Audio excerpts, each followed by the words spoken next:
हथियारी नक्सल तो गए, लेकिन दिमागी नक्सल, ये दिमागी नक्सल मौके की तलाश में है। इन दिमागी नक्सलियों को पहचानना होगा, इन दिमागी नक्सलियों को आइसोलेट करना होगा। बौद्धिक अराजकता देश में फैलाना चाहते हैं, वो ठीक नहीं है कि आगे से कोई किसी को प्रताड़ित मत करो।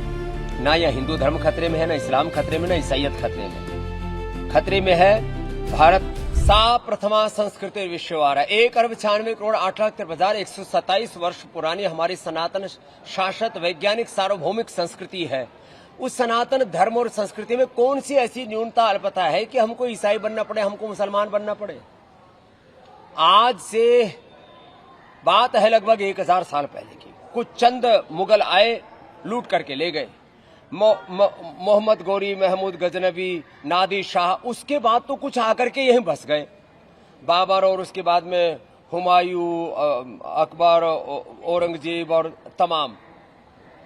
भाई 2-4 मुसलमान आए, उन्होंने अपने ही सनातन धर्मी हिंदू भाइयों को कभी तलवार के बल पर, कभी लालच के बल पर, कभी चमत्कार के बल पर, तो कभी और बहुत तरह के, एक तरह से हम कहेंगे कि भ्रम भ्रांतियां फैला करके अपने ही ऋषि ऋषिकाओं के वंशधरों को, हमारे ही सनातन हिंदू भाइयों को इस्लाम में तब्दील कर गया।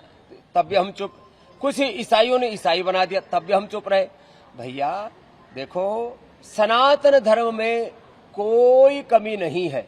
जो सनातन धर्म के नाम पर ऊंच नीच, भेदभाव, छुआछूत के झूठे आरोप लगाते हैं, सनातन धर्म में तो कुछ थोड़े बहुत बिगड़े हुए दिमाग के लोग हैं जो ऊंच नीच भेदभाव करते हैं। इस्लाम में कितनी कमियां हैं, ईसाईयत में कितनी कमियां हैं। क्यों लोग मुसलमान बने, क्यों लोग इस्लाम को कबूल करें, क्यों लोग जो है ईसाई बने, जब अपना सनातन धर्म सर्वश्रेष्ठ है। इसे मैं तो सबसे आह्वान करूंगा, अपने जीवन में धर्म को धारण करो।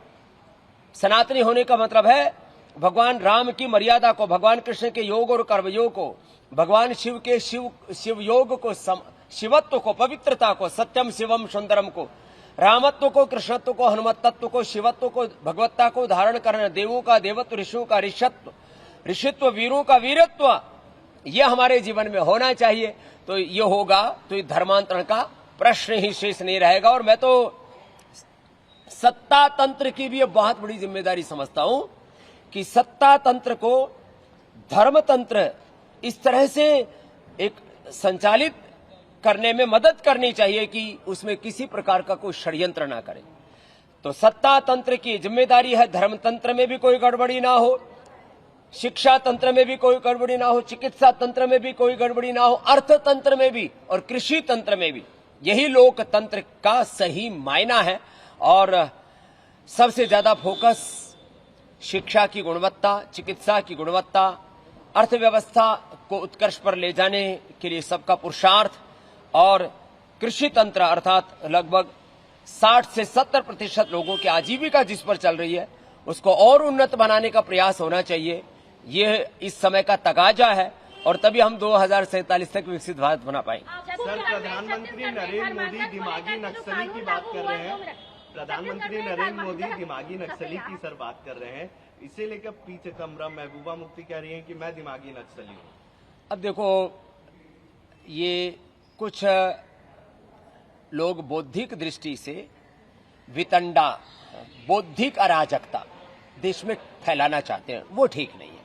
बाकी तो राजनीतिक स्टेटमेंटों के पचड़े में मैं नहीं पढ़ना चाहता, लेकिन बौद्धिक अराजकता ये अलोकतांत्रिक है। हमें आंदोलन भी करना, अपनी बात भी कहनी है, तो लोकतांत्रिक, संवैधानिक, नैतिक, आध्यात्मिक, मानवीय मूल्यों के दायरे में अपनी बात करनी चाहिए। बौद्धिक अराजकता किसी भी तरह की ठीक नहीं होती है। बाकी तो लोकतंत्र है, हर एक को बात कहने की आजादी है, लेकिन वो आजादी किसी भी तरह से देश की बर्बादी के लिए नहीं होनी चाहिए। छत्तीसगढ़ में धर्म स्वतंत्र विधेयक के तहत कार्रवाई होती है, धर्मांतरण का कानून बन गया, उसके तहत कार्रवाई होती है, लेकिन कांग्रेस कहती है कि इस माध्यम से ईसाई धर्म के लोगों को प्रताड़ित किया जा रहा है। नहीं, देखिए, अब कोई कहे कि आप हिंदुओं को प्रताड़ित कर रहे हो, कोई कहे कि ईसाइयों को, कोई कहे मुसलमानों को, ये तो सब राजनीतिक वितंडा है। मैं इसे नहीं पढ़ना चाहता, लेकिन आप जो कुछ इस देश में धार्मिक तौर पर मजहबी तौर पर परिवर्तन हो चुके हैं। अब कम से कम इतना तो करो कि आगे से कोई किसी को प्रताड़ित मत करो। ना यह हिंदू धर्म खतरे में है, ना इस्लाम खतरे में, ना ईसाइयत खतरे में।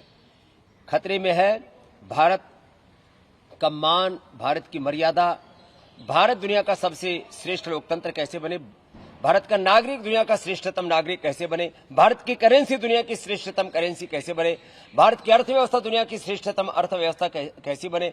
मैं तो ऐसा देखना चाहता हूं कि रुपए की कीमत डॉलर और पाउंड की कम से कम बराबर तो होनी चाहिए। भारत के पासपोर्ट की कीमत, वैल्यू ऐसी होनी चाहिए कि पूरी दुनिया में कहीं पर वीजा न लेना पड़े। ऐसा भारत बनाने के लिए कि जिस भारत का सम्मान अमेरिका से लेकर के चाइना, रसिया से लेकर के दुनिया के किसी भी देश में हम जाकर के खड़े हो तो हमें बराबरी का दर्जा मिले। सर, पाकिस्तान के राष्ट्रपति कह रहे हैं कि पाकिस्तान की जनता को, वहां के पाकिस्तानियों को, हिंदुओं को सहन करना पड़ रहा है। अरे साहब, पाकिस्तान में कितने जुल्म और जातियां हुई है हिंदुओं पर, बांग्लादेश में कितने जुल्म जातियां हुए। पूरी दुनिया में करीब 56 इस्लामिक देश हैं, उसमें से कुछ मिडिल ईस्ट के और खास करके बांग्लादेश और पाकिस्तान में तो हिंदुओं के साथ जो जुल्म जातियां हुई है वो मानव सभ्यता के सबसे बड़ी क्रूरताओं में सम्मिलित है। वो उस तरह के लोग जो है कुछ ना ही बोले तो अच्छा है। बाकी तो वो दिन भी आएगा जब वापस बांग्लादेश भी, पाकिस्तान भी, अफगानिस्तान भी भारत में मिल जाएगा। थोड़ा सब्र करो। Thank you. वर्षों तक देश की सत्ता में माओवादी सोच के लोग गलियारों में अपनी जगह बना करके बैठे थे। सरकारी कमेटियों में सलाहकार के रूप में भी ये माओवादी सोच ने नीतियों को प्रभावित किया था। मेरे प्यारे देशवासियों, जंगलों में हमें हथियारी नक्सलों का खात्मा बुलाने में, उस संकट से देश को मुक्त कराने में सफलता मिली है। लेकिन हथियारी नक्सल तो गए, लेकिन दिमागी नक्सल, ये दिमागी नक्सल मौके की तलाश में है। हिंसा, अराजकता के वो रास्ते खोज रहे हैं, समाज को गलत राह पर घसीटने के लिए भांति भांति के दांव कर रहे हैं। हिंसा, अराजकता के वो रास्ते खोज रहे हैं, समाज को गलत राह पर घसीटने के लिए भांति भांति के दांव कर रहे हैं। इन दिमागी नक्सलियों को पहचानना होगा, इन दिमागी नक्सलियों को आइसोलेट करना होगा और राष्ट्र को विकसित राष्ट्र बनाने की मुख्य धारा की ओर देश की युवा पीढ़ी को जोड़ना होगा।